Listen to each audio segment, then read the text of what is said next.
told you. Wake up, I gotta go get it. Wake up, wake up, I gotta. Yes, we're here. No need to fear. The College Couch Podcast is back and in session.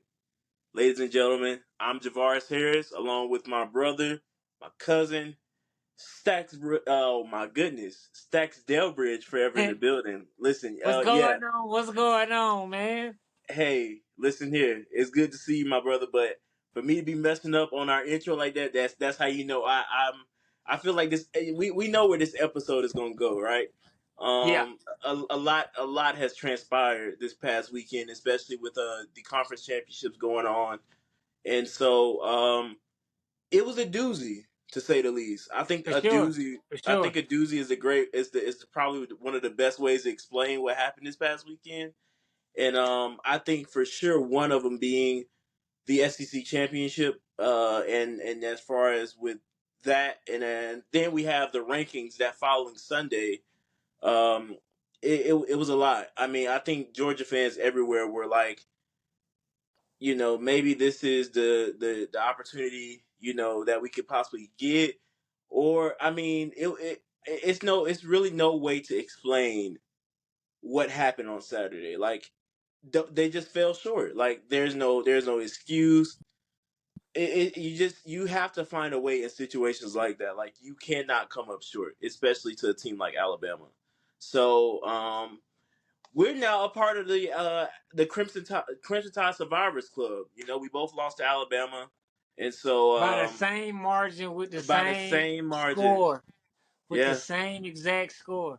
yeah. Like So it's crazy at this point, man. Like hmm it's wild. Wow. yeah, How are yeah, you feeling right now? I gotta check on you, my brother. Make sure you got a lifeline. You ain't on life support, my brother. I gotta make yeah. sure you know what I'm saying you all right over there. Yeah, so I'm good. I'm good. Funny enough, I expected I expected this outcome. Not even joking. I kind of expected this outcome. Um 2 weeks ago, Georgia played Georgia Tech, and figuratively the starters weren't there. A lot of guys were battling with injuries. And again, I'm not going to sit here and make the excuses of injuries were the reason, we fell short, this, that, and the third. Because again, you have to find a way. You always have to Right, find right, a right, way. right. So no, it's just I'm not upset, but I just feel like sometimes things just aren't meant to be, you know. And I think I've grown to understand that more with this team because I found myself or over the years not becoming so emotionally invested with the win loss column because I've been with Georgia as a Georgia fan. I've been a fan since maybe like my fifth grade year of elementary, fifth grade, sixth grade. So younger me would definitely have been more upset than how I'm feeling right now. But I think it showed a lot with this team because they didn't play bad. It's just they had a shortcoming. And it just Right, ultimately right. resulted in them not getting an opportunity to play in the college football, playoffs. So,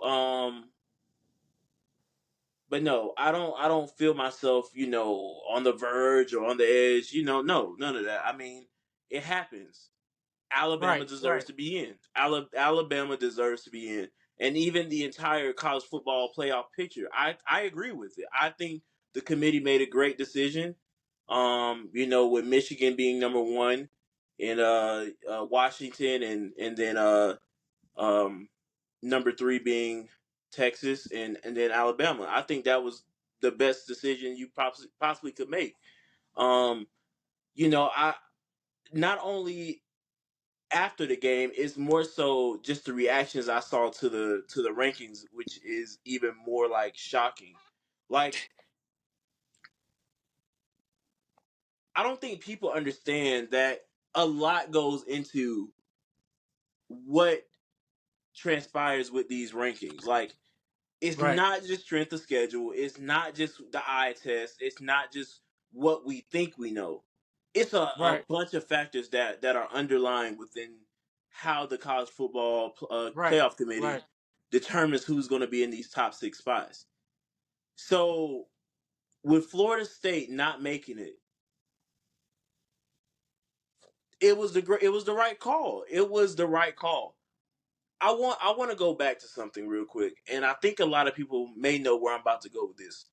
So if you're aware, there was a team last year, right? That that may have slid into the top 4, but this team had to play a Michigan, right? They somehow found a way to beat Michigan, and they ended up going to the national championship. That team had to play number 1 Georgia. This team also lost to Georgia 65-7.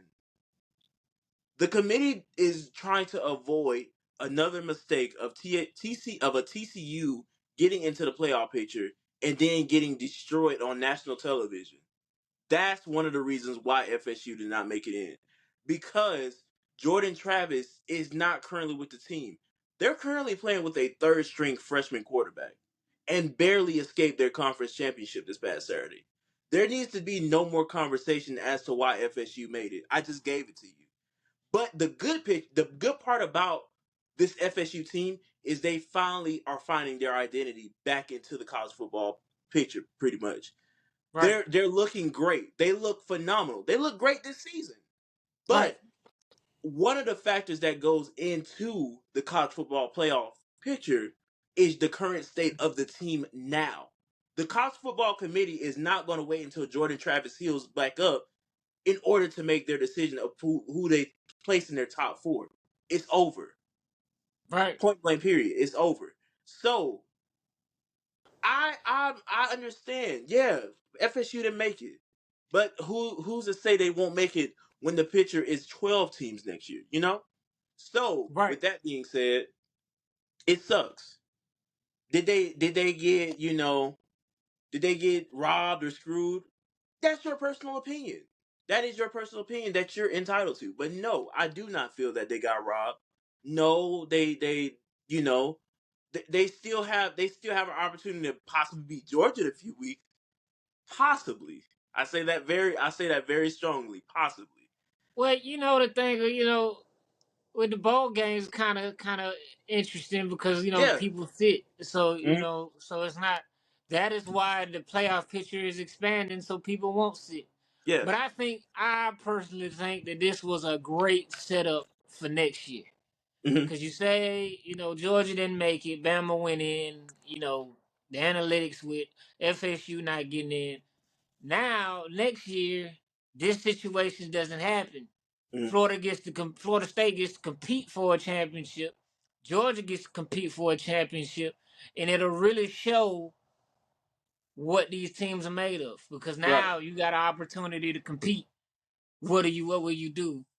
And for me, in my opinion, I felt Bama was gonna win the SEC championship just Hmm. because the reason I felt like because this Georgia team was not dominant as they have been the last 2 years. And to speak to you not being for lack of better words emotional about them losing because I feel like the emotions came with their first championship. Hmm. You know, y'all winning that first championship, that was like emotional for you guys. Cause every Georgia fan that's like diehard, I saw cry. I Hmm. saw, really passionate about that win because most of them weren't alive or they were too young to fathom Georgia winning the championship. Right. You know, so I get it. And then you repeat. So it's like, okay, we expected this. Like this is what we Right. were supposed to do. Exactly. So a three-peat, when somebody is in a conversation with a three-peat, it's like, okay, you lose. All right, we should have competed for it, but Hmm. whatever. We got our two. You Right. can kind of like talk your junk because you still got two back to back. So nobody's ever done a three-peat in Hmm. college football. So it's like it's far fetched. You know, would it have been nice? I'm pretty sure Georgia fans and anybody across the world that roots for Georgia would have liked that. Yeah. You know, But like you said, players gotta players and coaches alike have to find a way to get right. Because Hmm. injuries are part of the sport. You Exactly. know, because let's be real. I mean, y'all first championship, Bama complained about their receivers being hurt Yeah. or Yeah. whatever, and just like this game, everybody's complaining about Brock Bowers being hurt and McConkey being hurt and not being 100%. Hmm. All these players, so this is what it is. I mean, Yeah. you can even take that to professional basketball with Draymond being out for that game in the series where they come where LeBron comes back 3-1. Yeah. This is what it's about. This is why you recruit, and this is why you create depth. Exactly. Next man up mentality. Because just because I got a superstar at this position, I have to have somebody just as good or close to being as good as my starter. Because we don't know when the injury is going to happen. Jordan Travis was phenomenal all season, Mm-hmm. and a couple games before the championships and all of that, he gets hurt for the rest of the season. Yeah. So you don't know when it's gonna come. You just have to be prepared. Whenever your number's called, have to be prepared. Exactly. Let me Exactly. I'll give a great example of it because since we're on the football, I know we don't talk professional, but this is a prime example. Tom Brady. He wasn't the starter his first year coming into the league, his second year, whatever. He was ready for his moment. Mm-hmm. Bledsoe got hurt. Brady stepped in and he didn't lose the job. Same thing. You know, I'm not saying everybody's gonna be a Tom Brady, but you have to be ready for your moment. Mm-hmm. You just have to be ready for your moment because stars are born in those moments. So um, no knock at the backups at Georgia or anything like that, but you have to just because you go to Georgia or you go to Bama does not mean you're guaranteed the championship. You got to work for it. Bama saw that last year. Mm-hmm. Bama saw that the year before. Yeah. You know, and we don't know. They started seeing that at the beginning of the year this year. They had to say, okay, we're not as good as we thought we were. We gotta Mm-hmm. earn everything, Right. which also celebrates the SEC and how tough it is to win here. Yeah. So because everybody's competing, Mm-hmm. everybody 1 through 13. I think it's only 4 spots that's not SEC teams Mm-hmm. or future SEC teams. The top four, still two, if you want, for lack of a better word, SEC teams. Because Texas is going to be SEC next year. Yep. So, you know, um, I think that I personally thought Georgia was going to get in because of their resume, but then I realized like you can't really put Mm. Georgia over Bama Right. because Bama beat them Exactly. in the championship game, and then you can't put Texas below Bama, because Texas beat Bama. Right. And you can't take Washington out because they won their championship. They're undefeated still. Mm-hmm. Michigan, same way. And they beat and Washington beat a solid Oregon team.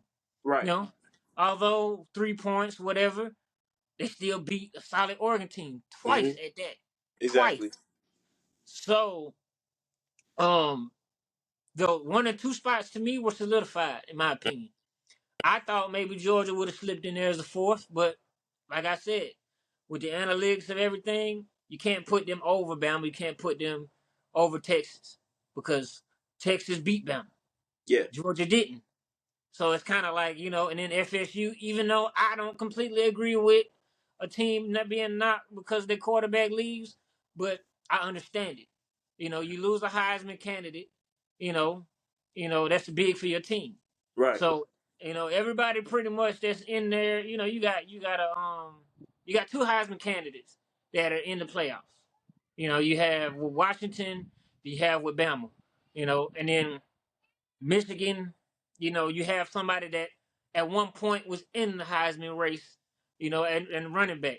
So you want a chance to compete. You want the playoffs to be competitive. Mm-hmm. You want something to be at stake. You want it Right. to be, And last year, to TCU's credit, they made it competitive all the way up until Georgia. But again, sometimes a team just outperforms you. Like I mean, I can't knock TCU for having a great season. I thought that they deserved to be in the championship because everything that was put in front of them, they handled business. Mm-hmm. You know, it's just at some point your looks are gonna run out when you have close games and things like that. At some point your looks are gonna run out. I think TCU ran out at the very last game, which happened to be the championship. They were gassed because they had gave everything. Mm-hmm. You know, and same thing with Georgia this year. They were had a few close calls this year that probably shouldn't have been close calls, and they escaped. You know, and then on top of that, you have injuries. So at some point, you're gonna run out because Brock Bowers is not 100%, McConkey's not 100%, and so on and so forth. Those two players right there are your big threats. So with your two big threats not being at 100%, it's gonna be a struggle. Mm-hmm. But that is where you have to have that next up mentality. You can't Yeah. make excuses. It's just not can't make excuses because Right. just like Brock Bowers and those other receivers, the backups are 5 stars too. Mm-hmm. And 4 stars and 5 stars. So let's not get it twisted. Georgia has had, the number one or number two recruit class the last few years. Yeah. So let's not get it twisted. So I mean, like I said, at first I didn't agree with the rankings, but now that I've looked at it through better eyes, Mm-hmm. I agree. I agree Yeah. And because and I also I want to add real quick. Um, something also was brought to my attention, and it was really in regards to the just as far as the whole landscape portion of you know Georgia truly not making it in. Georgia struggled against Mizzou and Auburn this year, right? right, So I had this conversation and I said, I want to say I even said it a few weeks ago with you. I said, when Georgia plays Mizzou and they come out struggling like they did last season, that's going to actually hurt them more than they think. And what happened? right, Mizzou came out hot and they had to play catch up. You can't do that. You can't do that in this day and age of the college football playoffs because the committee looks at everything. right. And a lot of people's arguments will be like, "Well, Alabama struggled against San Jose State or they struggle with a bunch of teams this year." Yeah, I understand that. I get it. I get that they struggled, but still, their games weren't as close as the Georgia and the as the Mizzou and the Auburn game I was. would say in the beginning, Mm-hmm. the first two games. See, this is where people forget. When you lose early, Mm-hmm. you can make up time. Meaning, if you struggle early, like if you struggle first 2 or 3 games, you are okay. And like I said, I think I said it a couple weeks ago. I said Mm-hmm. mid-season you should have everything ironed out, you Right. know, and you should just be building on top of what you've already ironed out. When you struggle early, you can grow from there. But if by mid-season you are still struggling, like a Georgia was with Auburn, that was mid-season. Mizzou, mid-season. You know, when you are still struggling mid-season, that kind of to me says this is what our team is, Mm-hmm. and there's no growth that we can do because we can still grow, but this is kind of what our identity is. You know, Mm-hmm. and then sometimes, I mean, because Georgia has so much talent, sometimes it looks better on paper because they maybe play a team that they're supposed to beat, and Mm-hmm. they beat them like they're supposed to, and everybody says, "Oh well, this is what we do." No, you kind of struggled against a team that you were supposed to beat, Yep. but this team is just who you were supposed to be even more, you Mm-hmm. know. So it's like, Yep. um, like I said, if there is any time to struggle, it would be beginning of the season. If it was any time to catch fire, it would be mid season to the end. And to Bama's credit, they have been whooping butt from the time from that second game with USF that they struggled until now. They have figured out what they need to do. Hmm. Although the last two games of the season were narrow margins, they were against a number one Georgia and against a bitter in-state rival of Auburn, which that game is always at Auburn. I add, Hmm. and that game is always like a dog fight, for lack of better words. Right. Yeah. You know, so Yeah. um, and that speaks to the talent that Georgia had at one point. Hmm. Like, not trying to discredit the players that are there now because they're still good players. Yeah. It just shows when you have a recruit class like the one that won the first championship and the second one, when they leave, it's kind of like, all right, um, my identity is kind of leaving. Like, to the world, I still view it as this top dog, but my talent is not as big, and even not just the talent, but the mindset. Hmm. Think about it. The mindset of last year's team and the year before that, they felt that even though they were the top dog, they still felt as they played as if they were underdogs, meaning they got a chip on their shoulder. Right. Like, first year, you had N'Kobe Dean, you had Jordan Davis, you had all these top-notch players that had I know I'm good, but I'm finna prove to you that I'm good. Not just I'm good, so we should win this game. And I Yeah. think this year, Georgia's team had that kind of mindset of, Yeah. I know I'm good, so I should beat you. Yeah. Instead of having that, I know I'm good, but let me prove to you Yeah. that I'm good. Exactly. And what's also crazy now that we're saying, the whole, we know we're good, but we have to play like it. We have to think this Bama team was snubbed last year as well. They were snubbed. You had the players on TikTok making TikToks saying, committee, can you let us in, using voice effects. So of course they were going to come into this season saying, okay, let's act like we're actually wanting to play in the national playoffs. I mean, Right, in the college football playoff picture, let's actually go out and play like we want to win. right, And that's what they did, and they were able to get in that top four. Now they got Michigan, on the other hand, like, okay, we got to play Bama now. We were expecting Georgia to make it in, and that's not the case.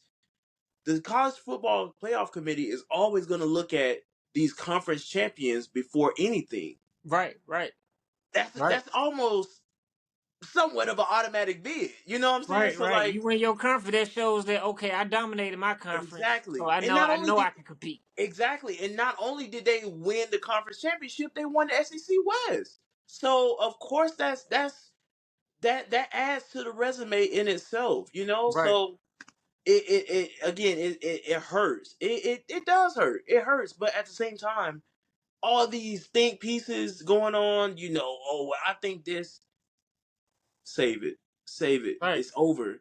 And, it, It's and over. it's It kind of like happened. even though I can't stand the rankings, it also shows me that the committee cannot have any like emotions.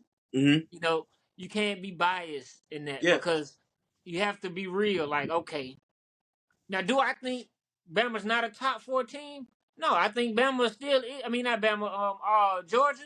I think that they could compete in the playoffs. I'm not saying that you know, um, they can't make a run if they were in the playoffs. I just think that because of the circumstances of how everything transpired, I don't think that they should be in it just Hmm. based off of everything. Now, could they compete? Shoot, yeah. Can Yeah. FSU compete? I think so. You Yeah. know, Ohio State, I think they could compete. Shoot, yeah. But because it's only four spots and the way everything transpired, I think that the call is correct. Hmm. Meaning, like I said in the beginning, Bama beat Georgia, Texas beat Bama. You can't put Georgia over Bama because Bama beat them, and you can't put Bama over Texas because Texas beat them. So Yeah. you can't put Georgia over Texas because Texas beat the team because that's how the committee has to look at it. It's Yeah. like, and then, I mean, people want to say, well, Texas beat a team that they should have beaten. No, this team was definitely ranked. This team was definitely good. This team definitely handled business all Yeah. year. Yeah. You know, so and they beat them in convincing fashion. Mm-hmm. So if that's the Yeah. case, you know, Texas should be in. So Mm-hmm. I think 1, 2, 3 should not be argued. You know, but then you have a Bama team who's been holding steady at 8 for a while now, Mm-hmm. who comes in to, you want to say it, to Georgia territory, because the SEC championship is on Georgia's turf. Let's be Yeah. honest. And you beat a #1 Georgia team, the reigning champs at that. So you beat them, and their resume this year has been slow starts, struggling to get it going. Okay, second half we're gonna pick it up. This, that, and the third, and Yep. that's with a healthy Brock Bowers, a healthy McConkey. So if you're gonna take FSU out for losing their quarterback, you have to take Georgia out for not having their key piece, which Mm-hmm. is not the quarterback, would be Brock Bowers. He will play because that's just his nature of, I'm gonna play this game because my team needs me. So if you're gonna discredit FSU for that, you got to do that for Georgia. Because like I told you before, you know, with Brock Bowers, being hurt, Georgia stepped up in some of those Yeah. games. So with him being in the game and being hurt, and they couldn't get it done, you kind of got to, like, all right, we can't have them in there. Yeah. Yeah. But it also, like I said, it also sets up a beautiful 2024 season, because For now sure. you say Georgia is pissed off now. Mm-hmm. FSU pissed off now. Now we're gonna see the Georgia that we should have saw this year, the Right. one with something to prove. And I'm Exactly. pretty sure, even though Kirby Smart is keeping it, I won't say calm, because he looks like, he sounds like a pissed off That that dog. that press You know, conference between him and Mike Norvell was something. Those I, guys and look and absolutely. and he has every right to Yeah. feel how he feels. But Yeah. I think he also knows, he's gonna go back to tell his team, like, I told you. I Mm-hmm. told you. You come in here with this mindset thinking that you ain't got to work and you ain't got to earn the right to be #1. I told you. You just been getting by because, think about it. Outside of LSU, Mizzou out of nowhere, and Bama and Ole Miss, everybody else is rebuilding in the SEC. Mm-hmm. Think about it.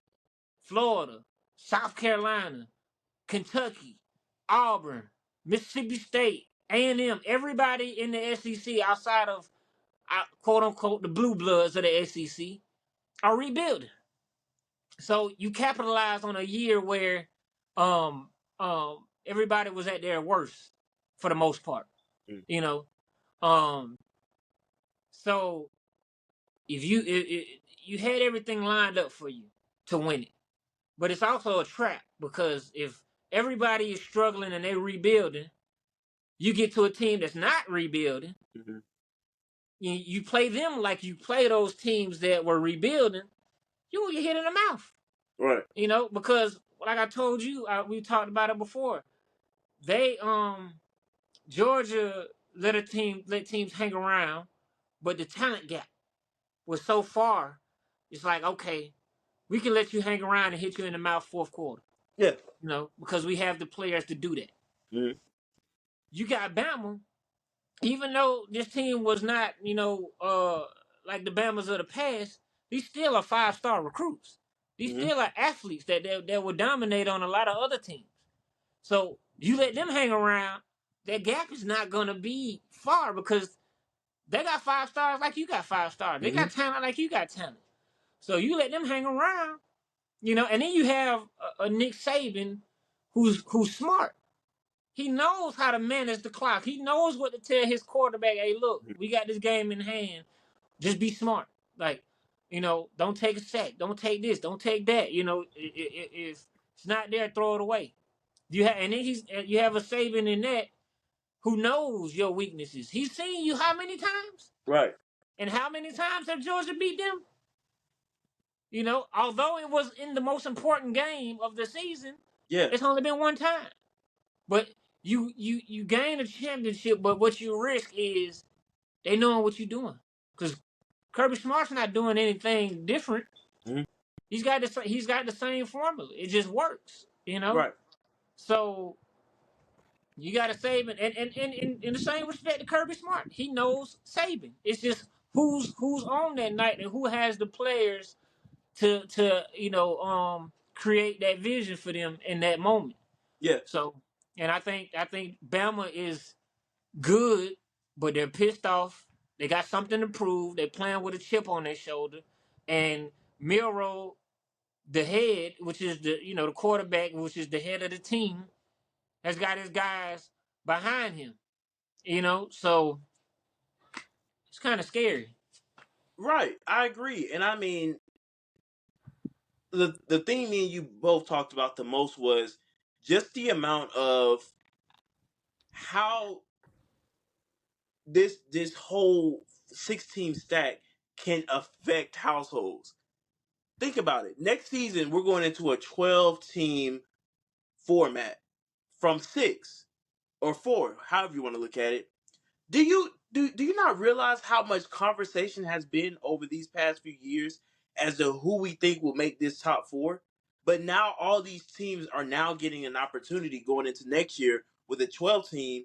That means we're going to see a lot of 2-loss teams making it in next year. You know what I'm saying? So I think do I think the 12-team format will be good? I'm still undecided about it. But I will say the 4-team, 6-team has been one of the greatest things for college football. Point blank period. This has been the most entertaining football that I've seen in the last few years. It probably will be in my entire life. I'm not even gonna lie and say that because I'm only 25, so it's probably the most entertaining football I've seen in my life because every week you're literally sitting on the edge of your seat trying to figure out who's going to get into that top 4 spot. So it has literally it had households and brought so much revenue and ratings for ABC and ESPN because people are like, okay, my team just did this past week. They better make it in. Dang it, they were like too short. So all these teams are literally we're probably going to see teams that we just aren't accustomed to seeing following going into next year because of this 12-team lineup. and I will say this is to me. I've always said even before they went to the 14 format, Mm-hmm. I think that I always said I think it should be 12 Mm-hmm. or at least 8. Mm-hmm. Why do I say that? Is because for one, you really get to see who is the best team in the country. Mm-hmm. Because right now, like you said, it's too much that goes into it. Strength of schedule, X, Y, and Z, and then like a Georgia lose, like it almost like right now, you can go undefeated your regular season and it'd be in vain if you lose Mm-hmm. your conference championship, right? Right. For me, this really gets to show, okay, did I have a bad night? Or is this team really just better than me? Like, prime example of that this year. Washington played Oregon twice and beat them both times. Mm-hmm. So that just shows to me they are the better team. You know.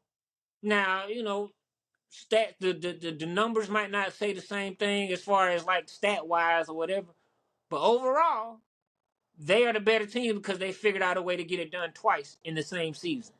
You know, like Georgia couldn't do that with Bama. You know what I'm Mm-hmm. saying? It was either one team won and the other whatever. Um, so this next year is gonna show. All right, you got 12 teams. Your team makes it in at 12. Now you really get to see. For the people that say that the SEC ain't nothing or is weak, you got to play the SEC to get into it now. And then you say, okay, the Big 10 or Big 12, whatever, you got to play them now. You know, Mm-hmm. so if you got to play them, you got to tune in. So you got to tune in. So now it's bringing more views because, like, for instance, like if a team, I'm just gonna throw a team out there for Wisconsin or for even like a Liberty would happen to crack into the 12 and they're undefeated. They would literally be saying, well, we undefeated, we should be in the championship Mm-hmm. conversation. Now you can have that conversation because now you're in it. Yeah, And if you go out here and get beat 56-0, nah, bro, you just play some sorry teams and capitalize on that. yeah. So it's to me, it's gonna make people really tune in now. It's Hmm. because like everybody has a chance. Exactly, Now it's no excuse. You exactly. know, right? Like this year and in past years, it's like, ah man, we undefeated, so we good. No, I Mhm. mean you undefeated because you might have had a weak schedule. Prime Yeah, example: Georgia this year didn't have the strongest schedule. They finally played somebody that was at their level. They lost only by 3, but they lost. So now it's gonna show um how good you really are. Because hmm, if you're that number one spot and you win the championship, okay, you are really the best team in college football, yeah. no doubt about it. You know, but it's gonna make more people from different conferences, more people that might not have watched SEC football tune in, or Hmm. more people that might not watch Big 10 and Big 12 football tune in. Yeah, Like I'm gonna actually be able to be at watching a team like a Liberty in there, or a team like a yeah, I just say like a Wisconsin in there. You know, we just don't know. yeah. But it's still, even though you have a 2 loss, like I think last year, I don't think Bama was bad last year. No. You know, they lost 2 games, and the Mhm. two games they lost was a hot Tennessee team and a hot LSU team. And guess what? Both of them was on the road. Hmm. You know, so does that mean that you should not compete for a championship? In my opinion, it doesn't. You know what I'm saying? Now, if you got blown out by both teams, okay, all right, you might not be that good as you thought you would. But the Right. fact that it came down to the wire, like overtime, you know. So like just with this year, I mean next year, like it's gonna be something to talk about. I personally think it's gonna generate more revenue because it extends the season. Hmm. Um, You get to see more people get in that might not have had that chance. Um, and you're gonna see upsets. You know, like in basketball, you see when in the tournament, teams that you might not even have thought about watching get an upset in the tournament because everybody pretty much has a chance. So now you gonna see that. Now I think because you are not a 5-star team, like meaning you have a whole bunch of 5-star, that doesn't mean that you're not good. Cause like the Auburn team that won the championship with Cam Newton, we didn't have a top-notch recruiter class. We had a lot of people come from JUCOs, but we didn't have like a whole bunch of 5-stars. We had like 4 stars and 3 stars, and Hmm. even when we had Nick Marshall, we didn't have a top recruiting class. We weren't even ranked coming into the season both of those years. Right. So to me, um, just because you're a 5-star doesn't mean, or just because you're ranked high doesn't mean that you are the best team in the nation because you haven't played everybody. You Right. know, I mean, you still won't play everybody, but you'll play the teams that are considered good, Hmm. and then you have the elites. So if you can mash that 12 team thing, I think that you will compete. You have no option but to call that team the best team in college football. Absolutely. You know, Yeah. so that's how I feel about it. I do want to ask you too, especially with a lot of now we're in the time frame of a lot of things going on with the coaching carousel, and not only have a lot of key players are starting to announce transfers, like today Kyle McCord from Ohio State is transferring, and then Dylan Gabriel from Oklahoma. What do you feel, especially with two of these teams really being that playoff caliber, team? Do you feel that they will I don't know, make it? I want to say, like, do you I feel like they still have that opportunity? Especially bringing in transfers, no matter who in they bring in in. in with the I saw the Gabriel transfer. I don't like I love hate the Mm-hmm. transfer portal Mm-hmm. for people that don't feel like the situation is gonna be good for them. Like they might be low on the depth charts and they want to play. I get it, Mm, Or is if they're high on the depth chart, they're a starter, but they're not getting the looks that they want, and they transfer. mm, I get it. Like if you're at a Vanderbilt, but you're a 5-star recruit, everybody else is around you. The team is not getting the looks that they need, so you transfer to a Georgia or Auburn or something like that, where you can start, but you can also get that shine. I understand it. But if you're getting that shine and you're elite and you're playing on a team that is competing, I don't get it. mm, And especially if this is your second time transferring, because Gabriel, this is his second. This will be his second time. Then you got DJ Uiagalelei, whatever however you say his name. You got him transferring again. mm, You know, I can see like he didn't do well at Clemson. DJ, he didn't do that great at Oregon State. So now you're transferring again. At what point do you say, all right, I need to sit here and figure it out, or I need to hang it up? mm, At what point? Because you team hopping, that only shows NFL scouts that you when it going gets tough, you leave. That shows them that you have no loyalty. mm. That shows them that you'll leave your teammates high and dry. Yeah, And at the quarterback position, it's big. And I know a lot of people be like, oh, don't nobody say nothing with the coaches leave. Yes, the heck they do. yeah, They say it yeah, all the time. They say, when the coach leave, why?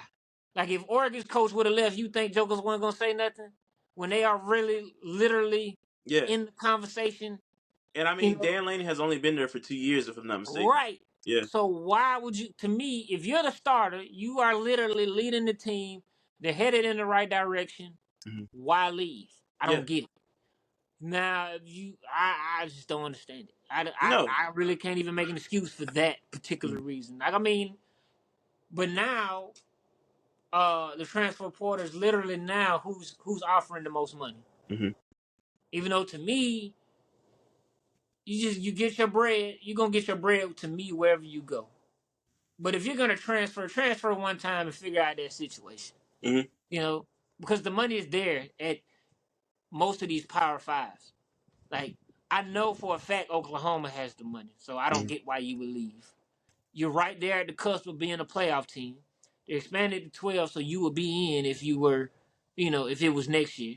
Yeah. So if you still balled out like you did this year, you would be right there. Yeah. Oregon, same thing. So I don't understand why you would leave Oregon or Oregon State. Hmm. Oregon State was right there. They are literally on the cusp of something great. Like literally maybe 2 or 3 players away, or an offensive coordinator away from being elite, or just in that conversation. Because now with NIL transfer portal and all of this type of things, the playing field is becoming more even. Like for Hmm. instance, Georgia and Bama were right here. You know, now you have Oregon getting to that point. Now you have Washington was right there. Now you have a Oklahoma getting to be right there. Now Texas is getting to be right there. Hmm. Ole Miss is climbing that ladder Yeah. some. So everybody is Bama, of course, like I said. But the gap is closing. Yeah. Colorado, even though they had a bad season this year, I truly believe that they're going to be right there in the thick of things. You know, It's so great you said that. I just literally Coach Prime was on Good Morning, Good Day America, Good Morning America yeah, I this saw it. morning. Yeah, and he said it. He was like, dude, with the format expanded to 12. Oh, we're gonna be in it. Like this year was about, I think he said this year was about just I want Hope, to say it was along the lines of like hope. faith. Yeah, Yeah, give me hope. hope. Yeah, Yeah. Next season is expectations. This is what right, I expect of this team. I right. expect us to make the college football playoffs in 2024. Cause you got to think about it. Fans want right now results, but this is not a Hmm. right now business. Yeah. So for one, you got a coach that hasn't coached in Power Five football before. He Hmm. hasn't coached in that before. Then you have players that haven't played in that before. Right. And then you're basically learning on the way. It's like having a great coach that hasn't been in this position before. Mm. So you learning, okay, I gotta get coordinators. Okay. Like it might have been different with the HBCUs. You might have been able to get away with it with skilled players and not having that strong of a line or whatever. Mm. Whatever it might have been. I'm not saying that that's what it was. I'm just saying that could have been what it could have been. But Oregon was right there. I mean, not Oregon, but Colorado was right there in the thick of all of these games for their first year. Shador's first year. I saw somebody say, "Well, we need running back." It was like, y'all got a running back. He's a freshman and he's a beast. Yeah. And y'all are good at receiver. Y'all have Colorado has, to me, arguably one of the best receiving cores in college Man, football this year. Dylan You Edwards know, was on fire this year, bro. right? Yeah. And it's not just one. You got Yeah. Joe Yeah. Corn Jr. You got, Hmm. I mean, like you have a Yeah. plethora of weapons. It's just pieces that you have to go get. Hmm.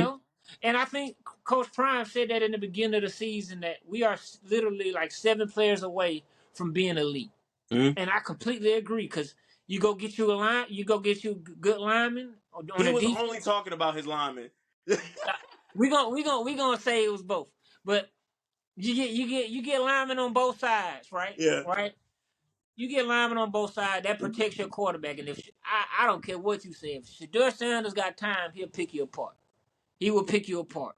You know, especially you got an elite quarterback with elite receivers and an elite running back with a piss poor, for lack of better words, line. That's bad.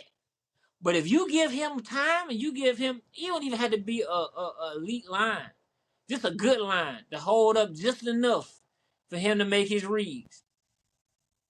My God, Yeah.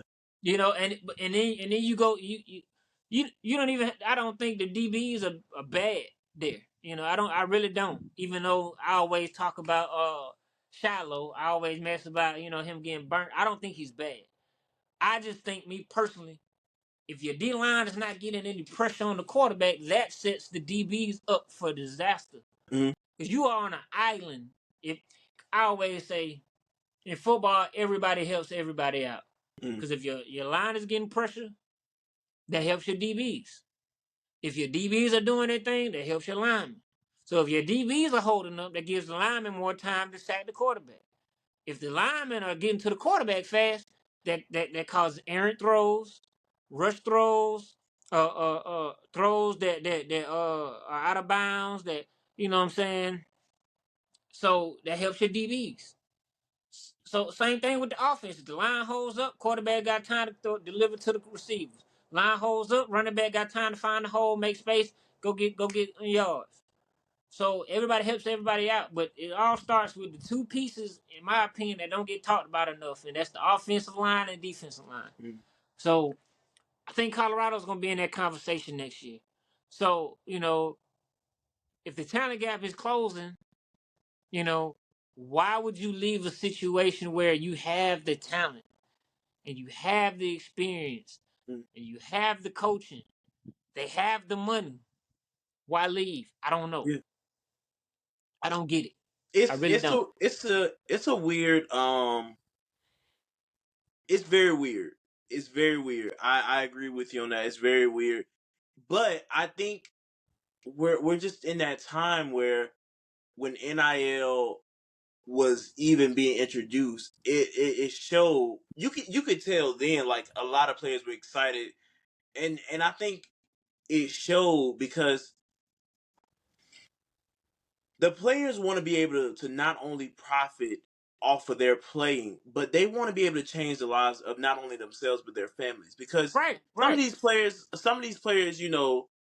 they may not come from much, and they right, may right, want to feel like oh, I was able to retire my mom also while being able to get my degree. You know what I'm saying? right. Or And I was that's a beautiful thing. yeah, I was able to buy my mom that car she had been wanting for a while. Right, We right, had been sharing a car while I was in high school, but now I'm in right, college. I was able to get me one, and now I can get my mom one as well. right. So it's a beautiful thing, but it's also a very It's hindering. dark. Yeah, yes, It's hindering. yeah.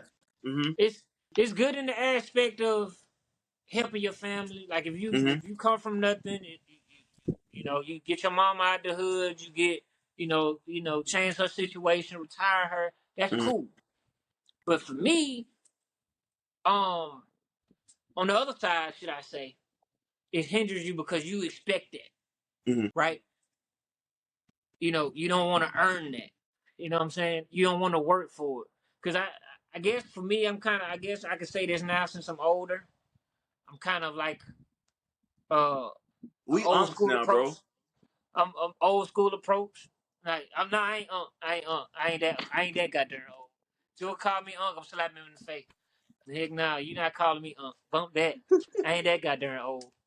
No, I can still dap you up. I can still get on the field with you. I ain't that goddamn old. I still burn you on the field. Let's no, no. I still listen to the same music you do. So no, no, no, no, no, no, no. I'm not old.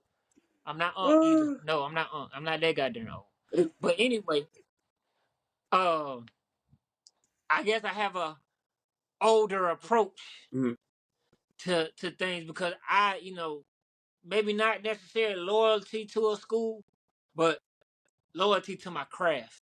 Meaning, I want to be the best. Whenever I step on, I feel I step on the field. I want to be the best at what I do. Cause I heard Lil Wayne say one time that if you working hard, you can't help but make money. Cause it's gonna come. Might not come right then, but if you working hard, you can't help but make money. So with the NIL deal now, like I'm not saying you gotta be loyal to this school. I'm not saying that, you know, if you come to this school you can't leave. I'm not saying that. But especially if you transfer to this school or you commit to this school, I personally think that you should not be able to like if you commit, like if you're a high school player, you commit to a school, I don't feel like you should be able to change it like that or explore other options like that. You should do that before committing because that messes up everything that Joker's got going on. Because if I can commit to a school and I can just explore my other options while I'm doing that, it's like I'm not really committed to that school. Mm-hmm. Because if I commit to a school, that school is preparing for me to come there. Meaning, we got you locked in. So if I'm a quarterback or if I'm running back, and that was the piece that they needed, and I commit to them, they say, okay, we got our running back, you know, so let's go get us a better line. Let's go get us whatever he needs or whatever, so that we can build everything around them. But if I'm exploring other options and somebody else gives me more money and I leave, that just leaves all of that behind. You know what I'm saying? And people are starting Yeah. to say, well, school this, school that. No, it's a mutual agreement. Yeah. I'm not saying that you can't explore, just don't commit until you ready to commit. Like explore all of your options. If 50 schools offered you and you got 50 visits, go on 50 visits and then commit. Like just being honest. I would rather you do that and then you commit to somebody that I don't even want you to commit to. Like I'm an Auburn fan, but if you go to 50 schools and you commit to Bama, I'm fine with that. Because they obviously offered you everything that you wanted to, or they offered you the most out of what Mm-hmm. you wanted. You know what I'm saying? But Yep. to me, when you commit, that should shut everything down. Yeah. As far as the transfer portal, I think it should be stipulations on it. I think that if you transfer somewhere, either you gotta wait a year or you can't transfer until you've played a certain amount, you Yeah. know, or you Yes. can't transfer again. You know, that's what I think because if you if you don't have that, then it's like what's the point? Because now Yeah. you just like free agency. You like, oh, who got the best deal? Who got the best deal? Mm-hmm. Instead of this is to when did we forget that college is to prepare you to be a professional? Now you got NIL money. Now you're getting paid to learn how to be a professional. Mm-hmm. Meaning you're in college, you're getting your degree, you are getting all the treatment that a professional will get, and you're working on your craft to become the best player you can be and best person you can be. Mm-hmm. You know, so I mean, all this extra stuff, you know what I'm saying? You transferring and doing all that extra stuff. If you don't have a legit reason, then I don't see Yeah, why yeah, you doing it so many times. Because obviously, the first time you transferred, they said something that you know you wanted to hear, and if you're a starter and you're in the picture to compete, obviously that kind of came true. So I don't like it personally because if you get in this dispute with a coach, instead of ironing it out and figuring it out, you leave. I don't mhm. get that. I Yeah, really don't get that. yeah. I agree. I agree, and I think too with the stipulations put in place, it'll not only like it'll help as far as the scope of the transfer portal, just like what's the word I want to say? Just keeping it under control, Right. basically. And I'm piggybacking off you, but yeah, keeping it under control because not only do you have thousands of players in that transfer portal, but you have a lot of coaches and recruiting analysts and all this. They're after these same recruits as well. So I think that would help, and it'll definitely keep a lot of that under control. And I think eventually it'll come out and be like, hey, like let's try to start limiting this transfer portal this number of transfers, because at the same time, with all these new players coming in and you keep getting all these transfers happen, eventually the sport is just going to be like, okay, this feels like pro, like Right. everybody And it's just gonna get to yeah, that point. Yeah, hmm it's gonna get to yeah. that point. So yeah, but no, I agree. I agree. Well, brother, all right. We about 56 minutes in. You kind of want to wrap this thing up, or what? We got some more to talk Oh, I about. What mean, you? hey, we can go all day long, Yeah, but I you mean, know hey, it. I think that's a good stopping point, man. We Yeah, for pretty much sure. got everything covered. What I'm saying, I appreciate Hmm. everything. I love this conversation. I Yeah, love the analytics and the back yeah. and forth about the rankings and stuff Hmm. like that. It's been Hey, great. it It's is what definitely it been is. It, great. it is what it is. I mean, Hmm. and nothing you can do about it at the end of the day. Yeah, Players got to make plays. You know, Georgia didn't make enough of them. You know, Texas made enough of them, and then some. Michigan made enough of them. Washington, finished out strong. yeah, So you get those. You get those. You get that's what you get. When yeah. players make plays and they Yeah. continue to make plays like they're supposed to make plays, put them jokers in the playoffs. It it's always a good feeling when you can get that nod of approval from a committee like the College Football Playoffs Committee to say like, hey, you've done enough in our eyes to play for a national championship, and I don't think there's any another great feeling besides winning the national championships that you can get in college football. So Right. I'm excited to see And how this top four goes. In a few weeks, and we'll be getting ready for the national championships real soon. right. And we got a So yeah. surprise for y'all for the national Oh championship yeah. too. And Nice. Yes, I sir. also want to say, just to piggyback and end off my topic of the transfer portal and people Hmm. coming in, as recruits or whatever. Don't worry about playing your freshman year. If you can, cool. But if your goal is to make it a professional, don't worry about playing your freshman year, because all NFL scouts want to know is, are you coachable? Meaning, what did you develop into? Hmm. You know, because if you are great your freshman year and you are okay your second year and you are okay your third year, that means you are not coachable. That means you are not working hard. That means you're not doing what you're supposed to do. So don't worry about playing your freshman year. Just grow into what you're supposed to do. You know what I'm saying? And that, if that's your main thing, don't worry about that. Just Hmm. grow into what you're supposed to do. That's all. And that's coming not from me, from Nick Saban himself. Yeah. Yeah. So Hey, he's right. That's one of the greatest people to ever lead. I mean, the man is the godfather of college football, in my opinion. And I mean, he said the correct thing. I mean, even when you actually get that opportunity to step on the field and you dominate, oh, they're gonna come looking for you. They're going to come looking for you, no matter what. Wherever you are, the people will come. right. They will find you. So Yep. but yeah, man, I think that's a great place to stop, and I think this is definitely something that was needed. We definitely need to get this out in the open and clear some of the confusion. So ladies and gentlemen, this has been another great episode of the College Couch Podcast. As always, I'm Javaris Harris along with Stackz Delbridge, forever in the building. Thank you, Jesus. Hallelujah. Hey, amen. But thank y'all so much for all of your love and support as always. You guys make the College Couch Podcast what it is. This is an open space for us. Like this is how we are able to be ourselves and just let our opinions flow. And we cannot thank you enough for letting us have this platform. Stackz, take me home, brother. Hey man, we appreciate y'all tuning in with us, checking us out, man. Leave a comment in the comment box. Hit us in the DM. We respond. Let us know what you thinking and the questions you got about this CFB playoffs, picture, whatever. If you think that we didn't cover everything, you got a player you want us to cover that's doing their thing. You know what I'm saying? Let us know. Let us know. We appreciate y'all for making us go, because that's what y'all do. Y'all make us go. Players make plays, and we making them right now. College Couch, we got bills to pay. We out of here. Wake up, I gotta go get it. Wake up,